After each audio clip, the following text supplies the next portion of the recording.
And sleeping. Hi there, welcome to Leslie's Cookies and Treats, and if you love cookie decorating, you're in the right place. And today we're decorating this adorable cat cookie, and all of the supplies are listed in the description, so get your stuff together and let's cookie.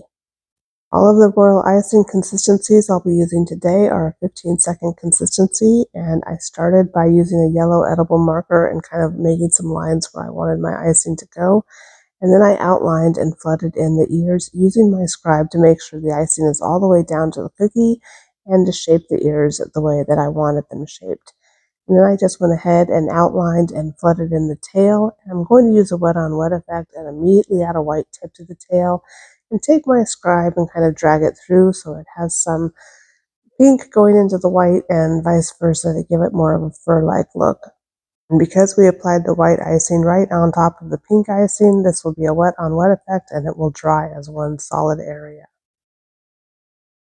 And then lastly, we'll fill in the little paw over here and then we'll set this cookie aside to dry. And I did put too much icing, so I'm going to have to scrape some of this away here so it doesn't overflow the cookie. I'm just going to scrape it right away with my scribe and then settle the icing back down.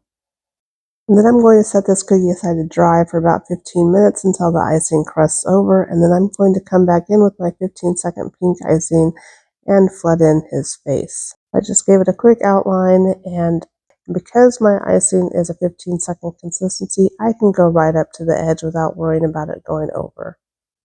And then as I always do, I will take my scribe and settle the icing down. I'll look for air bubbles underneath the surface and I will pop those. And I will get it all the way out to the edges and shaped the way I want it to.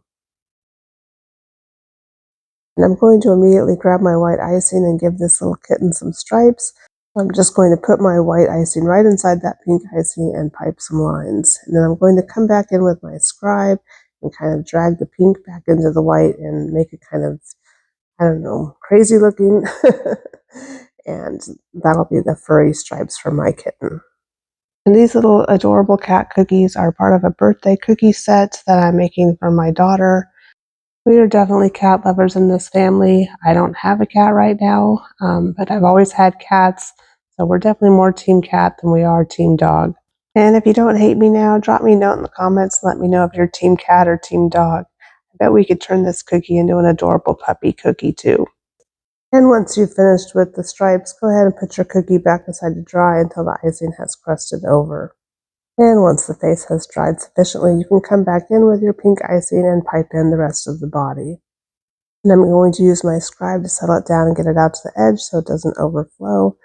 And then I will come back with the white and add one more stripe to his back. And once again, dragging it around with my scribe until I have it the way I like it. And I needed to add a little bit more white icing here, and that's okay, you can do that too. And once you finish with your stripes, just go ahead and give him a little heart for a nose, and then set this cookie aside to dry completely. I let mine dry overnight, and now I'm just taking an edible marker and making two little closed eyes on my kitten, and then this cookie will be done. I hope you enjoyed this tutorial. If you're into cookie decorating, please check out all of the other cookies in the set. And be sure to hit that like and subscribe button. I have new tutorials all the time. And drop me a note in the comments to let me know what you'd like to see. Until next time, happy cooking!